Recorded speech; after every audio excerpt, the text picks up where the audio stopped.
Hey everyone, it's Marvin. Thanks so much for listening to Books and Boba. I just wanted to take a quick second to remind you that Books and Boba just launched our Patreon to help support our future endeavors. Rira and I have been running Books and Boba for the last 6.5 years, and we've always talked about wanting to do more, including expanding our content offerings, being able to go to book events and do more coverage. And so to help us get closer to those ambitions, we started a Patreon to help us grow and to better support books by Asian and Asian American authors. We are offering 2 tiers for our Patreon. The first is our regular Boba member coming in at $3 a month, which will give you access to our brand new Books and Boba Discord server so you can engage with your fellow Books and Boba Club members and also Rira and myself in real time. This is where we'll be aiming to move the bulk of our book club discussions. But rest assured, we'll still have a presence on Goodreads as well. And our premium tier is our Honey Boba member tier coming in at $5 a month, where in addition to access to our Discord server, you'll also get access to our monthly Boba Chats, a bonus podcast where Rira and I and some guests will get together each month and have a more casual discussion on stuff that may or may not be book related, as well as answer some listener Q&A. Honey Boba members will also have access to a poll to help decide an official Books and Boba book pick once per quarter. So if any of that sounds interesting to you, support Books and Boba on Patreon by going to patreon.com/booksandboba. As always, Rira and I really appreciate your support. All right, thanks for listening, and I'm on with the show.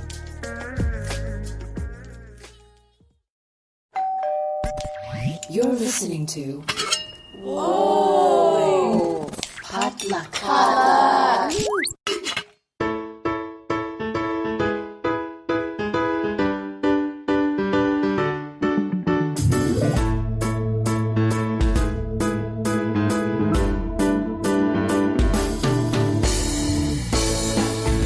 And welcome to another episode of Books and Boba, a book club and podcast featuring books by Asian and Asian American authors. My name is Marvin Yue. And I'm Rira Yu. And we are here to go over the latest book and publishing news for January 2020. Rira, thanks again for compiling our list. Again, this list comes from a number of sources, mainly Publishers Weekly, as well as Twitter. And for those of you who are participating in this month's book club discussion, our first pick of 2020 is The Three-Body Problem by Shixin Liu, right? Yeah, and translated by Ken Liu. So hope you all are working your way through that book. I'm simultaneously reading and also listening in my car. So taking full advantage of that whisper sync, but also falling into the trap where I bought both the audiobook and the Kindle version. So I mean, it comes Amazon. in a package, right? It's if you buy either the book or the audiobook, the other version is discounted. So technically, yes. But kind of defeats the purpose of buying something on Amazon because essentially I'm just paying full price for the whole thing. And I don't have anything to show for it. No physical book, which is fine. I don't think I have room at bookshelf anymore. Yeah, same here. Like, I feel like most of my book purchases have been digital as of late. And a lot of the other book club picks that we have read in the past, I've borrowed it from the library because I do not have the money to buy every single book that comes our way. I know we've been talking about this for probably years now, but I still have not acquired a library card. Yeah. As an adult. This pops up like every other episode and, you know. Do you think the one I had as a kid still works? No, they expire every 3 years. Damn it. So you have to renew it. Yeah, I have a pile of books that I've received from like my day job and it's like I do want to get to them at some point, but finding the time has been really a struggle. I know that that's not an excuse. You can always make time.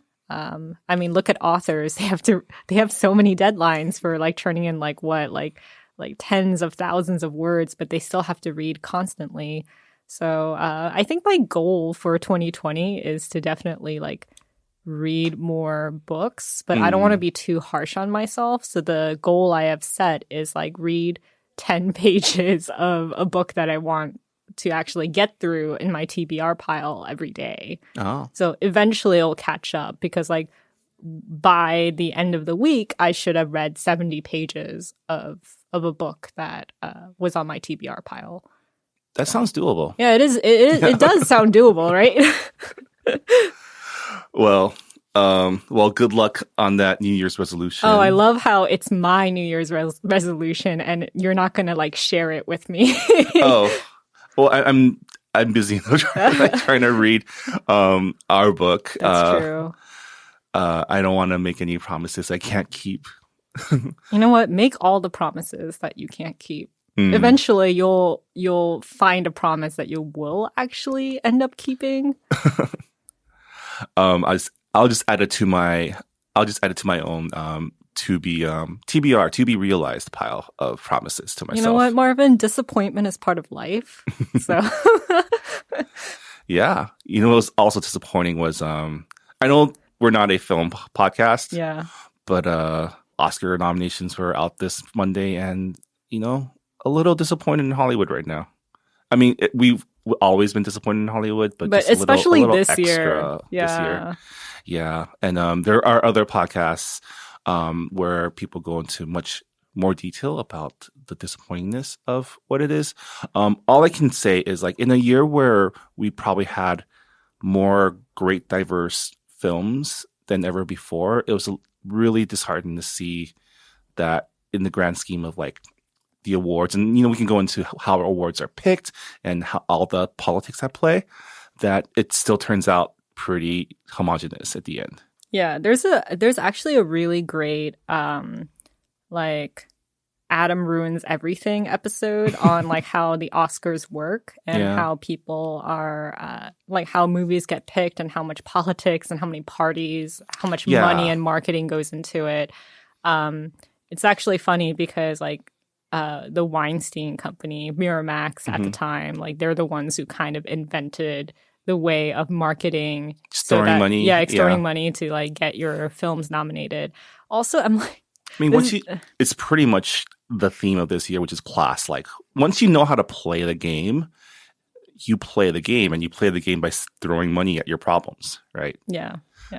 Who thought the Joker was like an Oscar-worthy thing? Like, here is the prevailing theory that I've been formulating, also based on reading other people's analysis, is yes, the Academy that does the nominating is more diverse than before, but that has ended up playing kind of spoiler to the whole thing, because you have more diverse people in the Academy.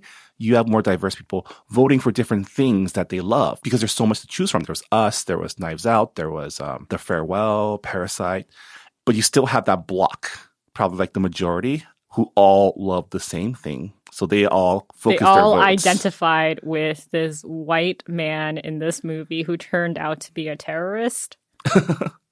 Well, I mean, if you think about movies that are traditionally praised by the Hollywood establishment, it's pretty much a by the numbers, that kind of movie, right? Yeah. About disenfranchised white dude who like lashes out.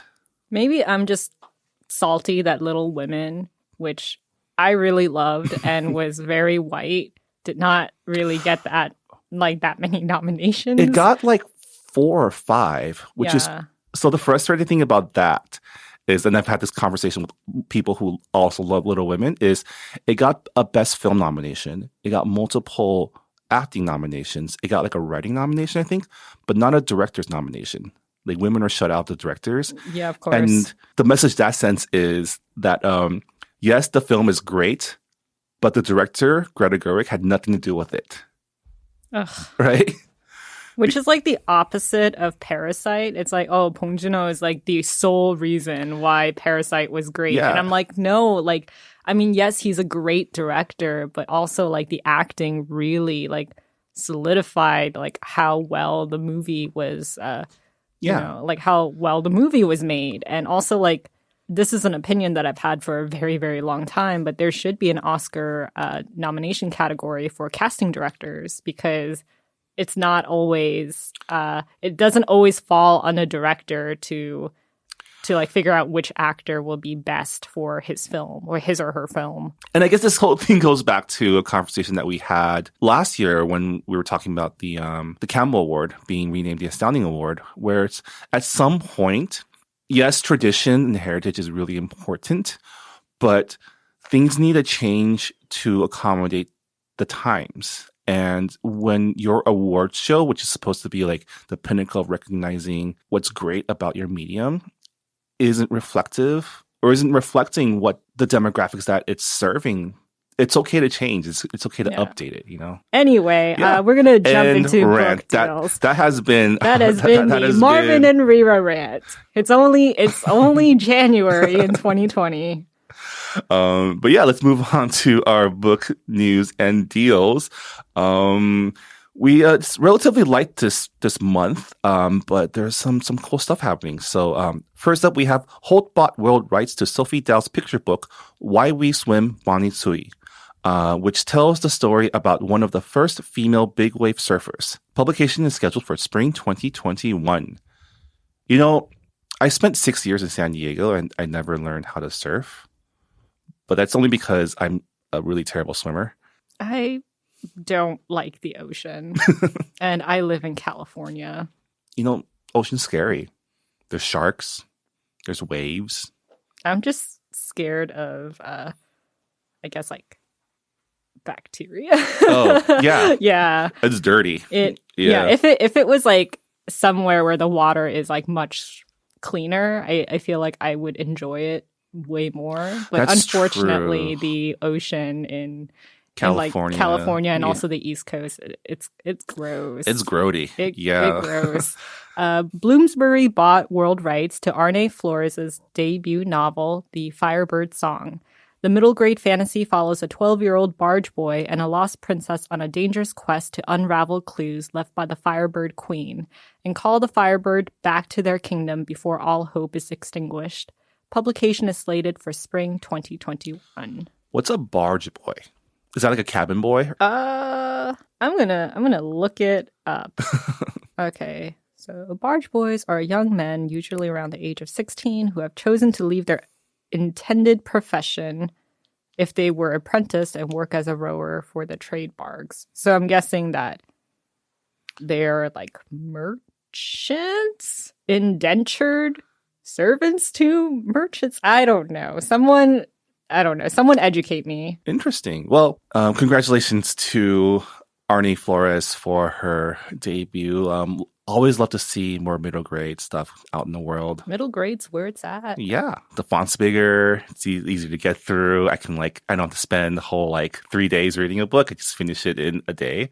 It's great to read middle grade as an adult. I'm just saying. I just hope that adults don't intrude on middle grade like they have with young adult, where they're aging up a lot of characters, or like adult reviewers saying oh, I can't relate to the book. This book is bad, and then they give it a bad rating on Goodreads, and right. It's just like a whole thing. Like why are all the characters dumb? And it's just because they're 18. Well, middle grade, it's like, oh, they're 10. Yeah, yeah, they're kids. Yeah, they're kids. It's like watching, what's that? Journey in the Witch Mountain. And it's or like Stranger Things. Although Stranger Things is kind of geared more towards that's not a kid's show. Yeah. In a 2-book deal, Harper Teen has acquired Serena and Sasha Nanua's YA fantasy duology. The first book, titled Rhea and Ronnie, follows 2 twins separated at birth, one now a princess and the other a street thief. The twins switch places only to discover that their destinies may be to join together in a bid to stop their kingdom from falling apart. Publication is scheduled for summer 2021. So a story about twins written by twins. Oh, they're twins? Yeah, they are. Oh, nice. Own voices through and through.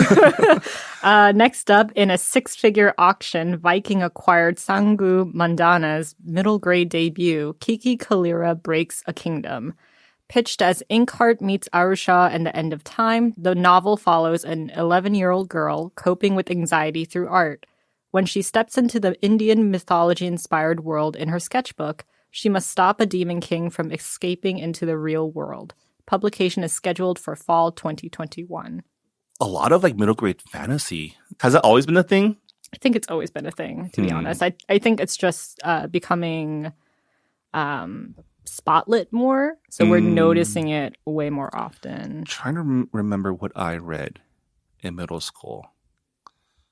A lot of Star Wars Expanded Universe novels is what I read. Oh, this is a tangent, but like ever since The Witcher came out on Netflix, people have been buying the Witcher book series. Like it's been like selling out pretty quickly. Yeah, I've heard there's a Witcher bump for both the books and the video game. The Witcher 3 is like on the charts again, which is awesome. I think it received like the most amount of download purchases like ever in its history of like being out, like of all 3 Witcher games. All right, next up, Levine Querido acquired author-artist Catherine Min's picture book debut, Shy Willow. The book tells the story of a very shy rabbit who ventures out in the world to deliver a birthday wish from a small boy to the moon. Publication is scheduled for spring 2021. That description took me on a journey because at first I thought it was going to be like an Alice in Wonderland type of thing, but it turned out to be the moon goddess type of thing. I think that's a mythology that both Chinese and Koreans share, right? It's a little bit different for us. We do have rabbits in the moon, but they make an immortality an elixir for immortality. I think that's similar. Is it similar? I thought like the moon goddess was a princess who drank the elixir and floated to the moon. Yeah, you're right. Yeah. Right. I'm sure we're making like so many of our listeners really pissed off because we're getting our like mythology wrong. Well, I mean, it started with the archer that shot down all the suns, right? And then as a reward, he got this elixir that his wife, the princess, drank and floated to the moon. I also know that this is also a Mashimaru sketch that was really popular in like the 2000s. Do you remember Mashimaru? I do. That was a Korean thing, right? No, that's Japanese. Is it? Yeah. Oh. No, I mean, come on, Mashimaru, like that's totally Japanese. It sounds Japanese. In Chinese, his name is Gentu, which means bastard rabbit. Mashimaru is literally Japanese for marshmallow because it's white. Okay, anyway, HarperCollins bought in a 6-figure auction world rights to Waka T. Brown's debut novel, While I Was Away. Pitched as The Farewell Meets Brown Girl Dreaming, the middle grade memoir follows the author's journey as a Japanese American who was sent to live in Japan with a grandmother she never knew and attend public school because her parents feared she was losing her culture. Publication is slated for winter 2021. You know, this is the kind of thing that I would have probably dreaded as a kid, but now as an adult, I kind of wish happened to me too. What? No, I would not want that to happen to me ever, even now. I just, sometimes I wish I could read and write Chinese instead of just speaking it. I mean, yeah, that's nice, but I would never want to be forced to live in another country. Like, I feel like it's different when you, as like visiting versus actually living there for like a year. Not even like a month. Like, think about it like in a year long. Well, when I was 3, I did spend like, I think almost a year, or at least half a year to a year in Asia. I don't know why. I think probably because my parents were looking for work or something, but I spent that time with my grandma and actually went to a Taiwanese kindergarten for that time.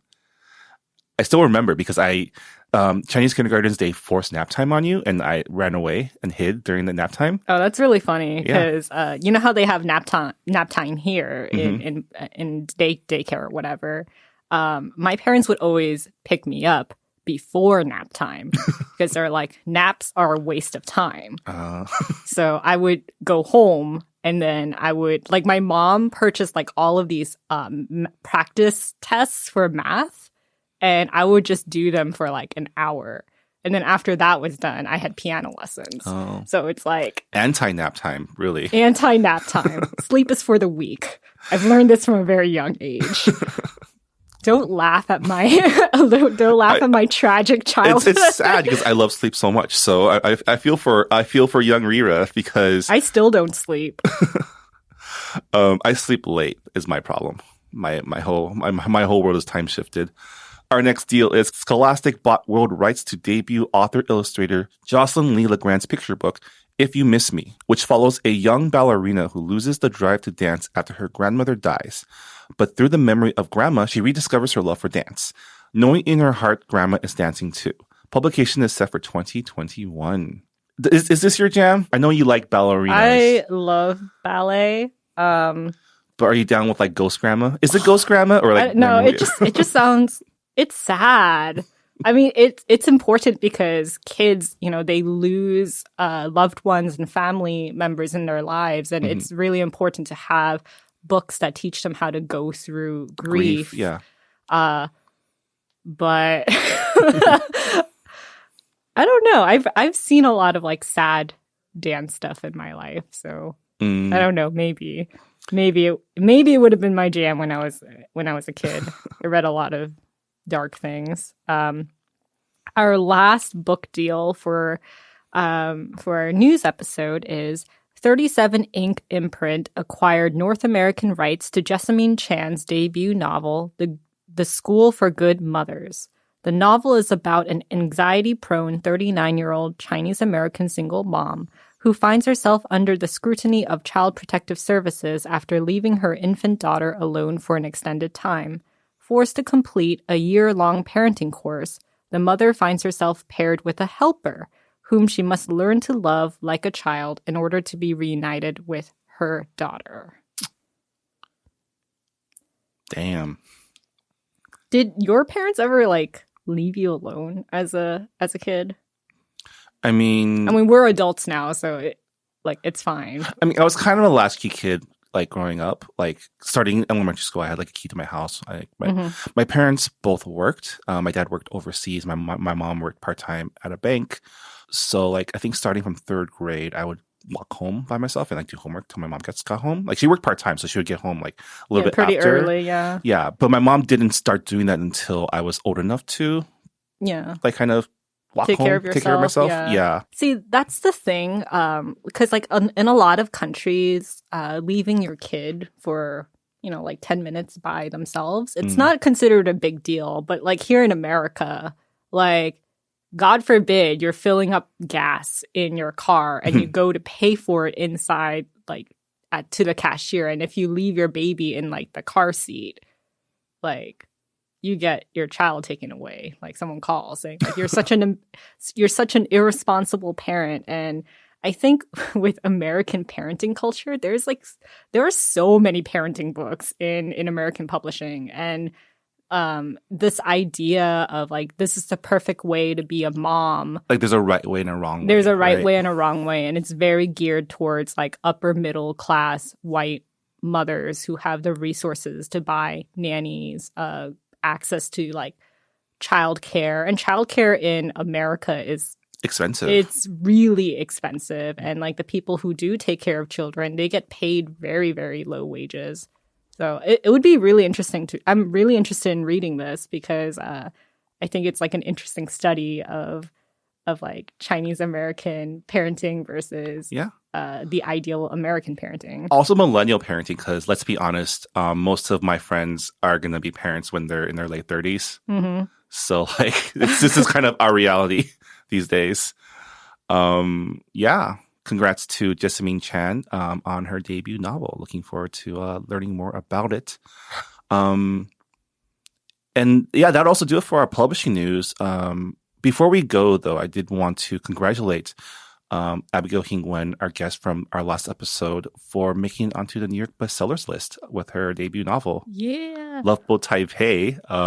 Congratulations. And it's so interesting to me that so many people are going to learn about this love boat thing. Yeah. And I wonder if they're going to have a bump in their enrollment next year too. Is this just all a long con marketing ploy for this this educational program for Taiwan? Who knows? But I'm glad so many people are enjoying that book. So congrats again to Abigail. And I guess on that note, that'll also do it for this episode of Books and Boba. Like we mentioned at the top of our show, our January 2020 book club pick is The Three-Body Problem by Cixin Liu, translated by Ken Liu. We'll be talking about that at the end of the month, so in our next episode. So you still have a good 2 weeks to finish the book if you haven't started yet. And so looking forward to talking with you about that, Rira. You've wanted to read this book for a very long time, so Yeah. I'm very interested in if it meets your expectations. Is it Shishin Liu or is it Liu Shishin? I mean, it's both. I mean, it's both. Yeah. But like, I mean, are you Rira or are you Rira you? I mean, here in America, I'm Rira Yu, Yeah. but I don't introduce myself like that to Korean people.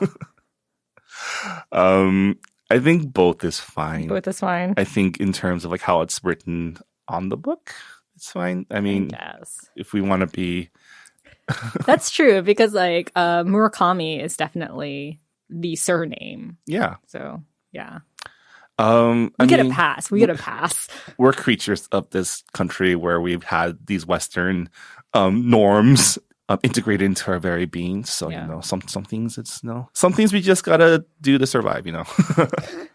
But thanks again for compiling the book news again. I really appreciate the time that you put into compiling this list because I've done it before and it does take a lot of time.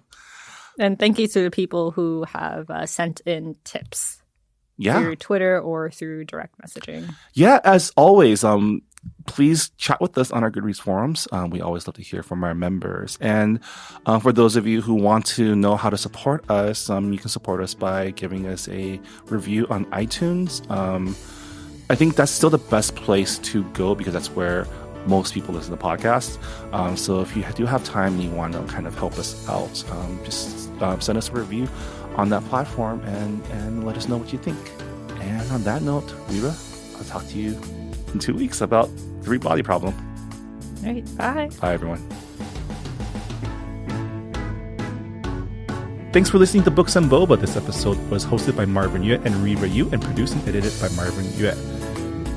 This podcast was recorded at the Potluck Podcast Studios located within the Visual Communications offices in downtown Los Angeles.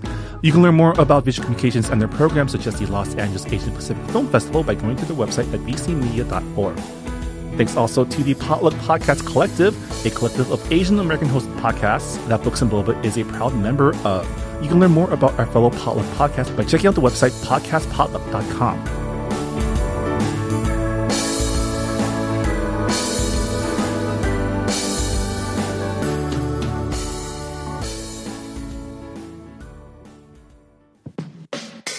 Hey, I'm Phil Yu, and you may know me from a blog called Angry Asian Man. And I'm Jeff Yang, author, journalist, and celebrity dad.